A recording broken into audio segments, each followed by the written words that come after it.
With me today on Moving People Forward is Sam Deep. Sam is an author of some 19 books on leadership and business. He's also been a business trainer, consultant, college professor, and he claims now that he's sort of enjoying a retirement life, but not completely. So apparently you're still taking clients. Sam, good to see you again, my friend. Great to see you, Mark. Thank you for having me. Sam and I have known each other for many moons and have also worked together on projects in days gone by. For those who haven't read the entire library of Sam Deep books, why don't you tell us a few of the titles? Maybe tell us what one or two of your bestsellers have to do with. Probably the bestseller is called Yes, You Can. It's a book of encouragement that says that you can deliver effective presentations, you can lead. You can lead decisively, and it's a book of lists. And so each one has about 10 different pieces of advice on how you can handle each one of those. In fact, I co-authored the books with somebody, and we became known as the guys who couldn't write paragraphs. We primarily focused on writing lists. So we tried to write a novel one time, and a business novel, and it failed, which proved we didn't know how to write paragraphs. I see. So lists were the thing, so to speak. Huh? Okay. Yeah. Well, tell us a little bit about your client base. Who are some of the companies that you've worked with over the years? A whole bunch of them. Bayer Corporation has been a client of mine for a long time. Pittsburgh National Bank, the same thing. They're both still current clients. I've worked a little bit for Target and for Alcoa and a number of Deloitte & Touche. And what's been exciting about my clients, Mark, is that they're in all fields. So there's some in public service, there are some that are actually nonprofit, there are a number in manufacturing, a number in sales. And it's been great for me because it's been a growth experience, because I've learned a lot about a lot of different kinds of businesses. You've probably gotten this feedback, so maybe you'll have to step out of your first person and kind of go to the third person here. But if I were to ask some of those clients, well, how did you benefit from having Sam Deep work with you? What are the kinds of things they would say? Well, what I'd hoped they would say was he took pain out of our lives, because that's actually one of my 30-second commercials. Because my thought is that right now, and especially now in the current time that we find ourselves, but actually forever and ever, leadership, people who are in positions of leadership, who are especially CEOs and senior HR people that are in the top spots in organizations, really have a lot of pain to deal with on a daily basis. And sometimes that pain is people not being accountable for their performance. Sometimes that pain is having teams that aren't working together and working together effectively. Sometimes it's conflict between individuals, and sometimes that's conflict between individuals on a senior team. I've seen senior teams of multi-billion-dollar companies where individuals don't get along very well together.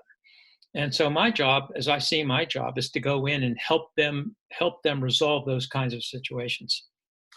So Sam, in a season like we're in right now, where companies aren't even sure what the future is going to look like, and for some who are heading companies that have, let's just say, a number of outlets, they're not even sure if they can keep those open. We know of at least one restaurant chain here in the Illinois area that is just announced they're going to close about 57 of their restaurants, not reopen them, just completely close them. And so in a time like this, where the CEO or their leadership team is looking at real pain of how do I lead in a season like this, what kinds of encouragement can you give to people who are facing those kind of decisions? Well, the most important thing I think for them to focus on is how do they engage their people. I've always said that leaders do two things, Mark. They do only two things. They win hearts and they hold feet to the fire. And right now, it's extremely important to focus on how to win people's hearts, because the encouragement is if you can get your people to be more bought in to the mission, vision, values, goals, strategy of the organization, a lot of your pain is going to be taken away. And that's something that is going to help us move into the future. People who are not coming back to work with fear, not coming back to work with trepidation, not coming back to work with anxiety. And of course, they'll bring all those things back to work, no question about it. But our focus needs to be on giving them hope. And a great leader once said that, actually it was Napoleon Bonaparte that once said, leaders are dealers in hope. And that's more than anything else what we need to become, is dealers in hope. As you think about the way that the college campuses are having to teach these days, and I know you've taught at the university level before, both at Carnegie Mellon and also at the University of Pittsburgh. That's a whole new way, a whole new method of trying to communicate to kids. And yet they must look at this future with, an auspicious viewpoint as well. If you were a commencement speaker this year, would you take that message of hope and try in some fashion to give them a sense that there really is hope, even in spite of what the world looks like right now? Well, I would first of all, in talking about the remote learning that you alluded to. Yeah.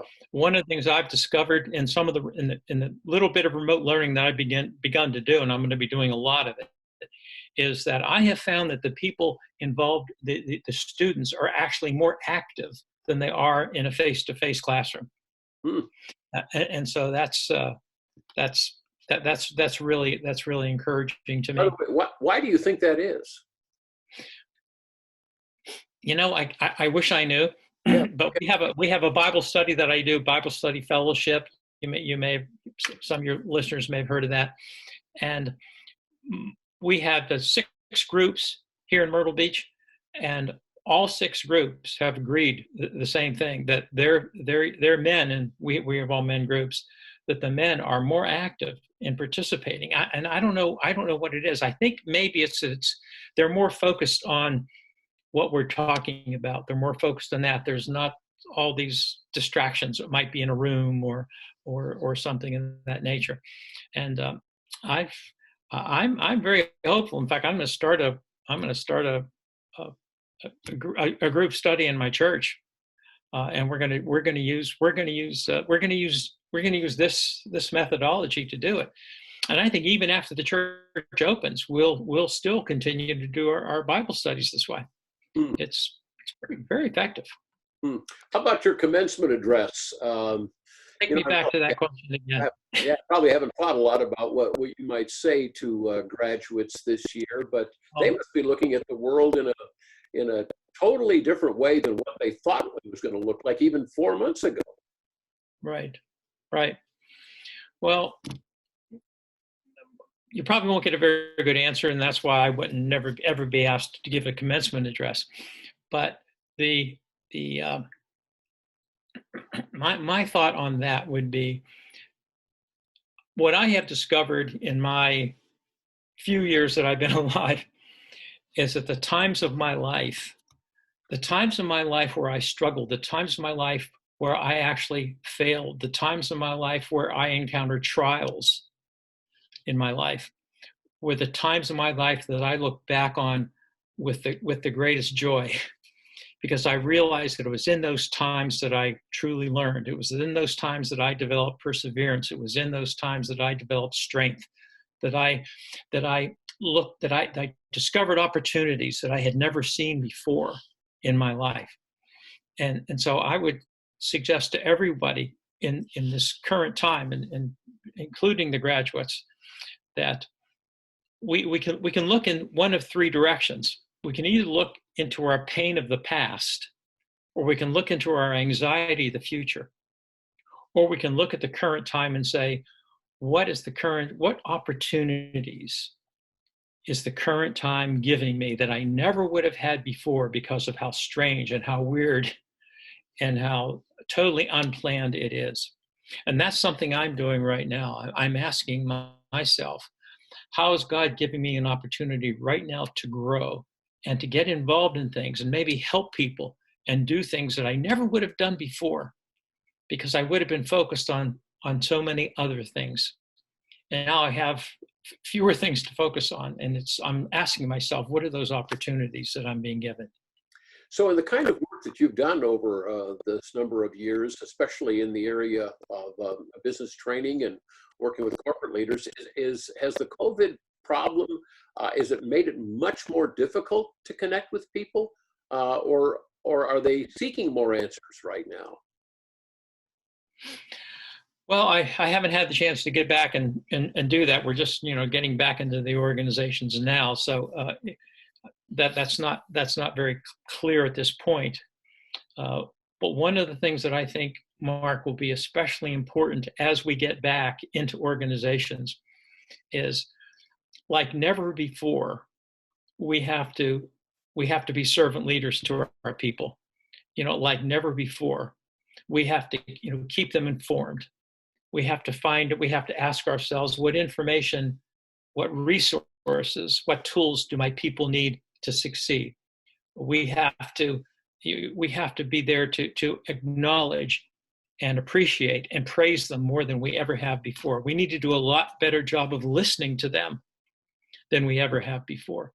We need to also ask them a very important question, and that is, what do you need from me as your boss in order for you to succeed?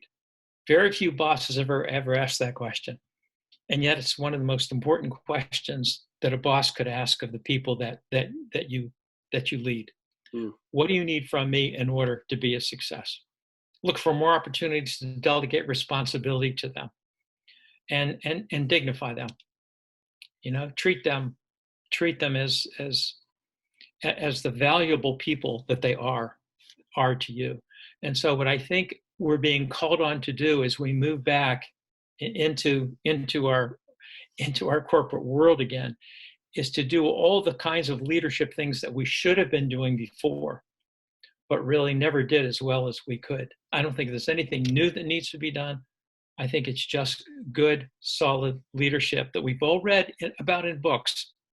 And now we have to put into our hearts so that they enter into our minds, our eyes, our mouths, our hands, and our feet, and make us the kind of leaders that people need. Let me just remind those watching that my guest today on Moving People Forward is Sam Deep. Sam is the author of some 19 books on leadership and business, and he has been a business trainer, consultant, and college professor now for, well, probably, 4 decades, I would guess you're going on. And he claims he's in retirement, but I think all you did really was move from Pittsburgh to Myrtle Beach, South Carolina, so you could look like you're retired, because you're still working. And thank you with the 4 decades for making me younger than I really am. I appreciate it a lot more. Well, we try to bless you in any way we can here. I'd like for you to address the issue of core values. I mean, that's a term that gets thrown around in business a lot. And if people are living by core values and they really establish them clearly within their organization, and they have their own personal core values intact, how do you think that would help them in a season like we're in right now? Oh, it's I can't begin to describe how important that is. But here's the problem. In so many organizations, Mark, they have core values, but they're dying on the wall. They hang them up on the wall somewhere. Here are core values. Da, da, da, da, da. Every time you go past that sign, look at those core values and remember them. Well, that's a joke. In most organizations, the core values, frankly, are a joke. I remember having dinner once with Ken Blanchard, and we talked about core values. And so much of what I'm going to tell you about core values is what he told me. And the first thing is that if you're going to create core values, first of all, Ken said, and I couldn't understand why at the time he said it, was limit yourself to 3. So my clients, if they listen to me, the ones who listen to me have 3 core values. You don't need any more than that. And let me tell you what the 3 basic core values are. Do it well, do it together, and do it honorably. And with each of those core values, you create behavioral expectations that define exactly what you mean by do it well. And it takes about 6. So maybe about 6 very specific behavioral expectations that you have of people, that if they meet those expectations, that means they're doing things well. Then about again, about a half dozen expectations that if people completely fulfill means they are doing it together. And then about another 6 expectations that says if they meet these, that means they're doing them honorably or responsibly, whichever word you like better. So do it well, do it together, do it responsibly. Those are the 3 core values. Now, once you get them, get those behavioral expectations, the first thing you do is get people feedback on them. So you sit down with me, Mark, you're my boss, and you say, Sam, of those 18 expectations we have, 6, 6, and 6, let me tell you the 3 that I think you are doing much better than you're doing even the other 15. And Sam, let me tell you the 3 at the bottom that you're not doing as well as the other 15. So we use those core values to give people expectations. And then we use them on which to base evaluations and on which to reward. And frankly, I'll use the word punish, reward and punish people for not doing what they're supposed to do. And if you use expectations that way, they can be incredibly powerful. Unfortunately, most organizations, they're dying on the wall. Don't let them die on your wall. Your faith has played a pretty active role in your life for many years, and more recently, you've been studying a book that was actually written by the brother of Jesus. His name is James. What are your big takeaways from that? Well, should have brought my Bible. Don't have it with me, but here. But in the very second verse in the first chapter, James says, "Consider it pure joy when you encounter trials of all kinds." So he's telling us now that we should consider this a time of joy. Now, what is he, crazy? Is he telling us that we should be jumping up and down? Wow, coronavirus, I'm so happy. No, that's not what he's talking about. He's saying actually what I said before about learning from bad times. And what he's saying is that when we encounter trials and when we stay close to the Lord and trust him, we're going to grow in perseverance. We're going to grow in strength. And he said, when we come to the end of that time, we're going to gain the crown of glory. And he also talks about patience and suffering, which we all need right now, do we not? Patience. Oh, I can't wait to get out. I need to get out of this place. I need to, whatever it is. But he talks about the importance in suffering, in times of suffering, of having patience. Actually, I'm going to be teaching on that next Wednesday about what James shared with us about the power of trials, of coming through those. And of course, it's always important for us to remember that our suffering in no way compares with the suffering of Jesus that he went through for us. Well, we're dealing with a season of a lot of unknowns, and even I'm sure in your part of the world in South Carolina, there are probably people in government at the highest levels there trying to figure out what's the right thing to do. Churches are struggling with trying to find out what the right thing to do is in the days ahead. And to get to wisdom on this is something that we should pursue. And I know the book of James gives a pretty good piece of insight on that as well, that if you lack wisdom, you ought to be asking for it. And maybe this is the season to do exactly that. Right. And what I particularly like about James is that he talks about how if our faith does not result in good works, our faith is dead. Right. And certainly a time right now for our faith to be showing up in good works. And my suggestion for all of us would be that those good works more than anything else are helping other people. Either helping them with encouragement, helping them with food, helping them with money, helping them with anything that cutting their grass, whatever we can do for other people at this time right now is when we will show that our faith is indeed alive. Again, for those who have been spending time with us, Sam Deep has written over 19 books on leadership and business. He still is actively involved in consulting, working with companies today. If Sam, if people would like to connect with you, what's the best way to do that? Well, they can go to my website, which is leaderstakeaction.com. Leaderstakeaction.com. Very good. Thanks. They'll see everything I do there, and there's a phone number there if they want to reach me.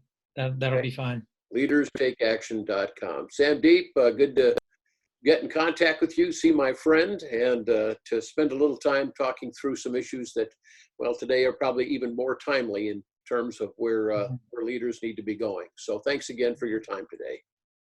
Thank you, Mark. Pleasure to be with you. And that wraps up today's episode of Moving People Forward.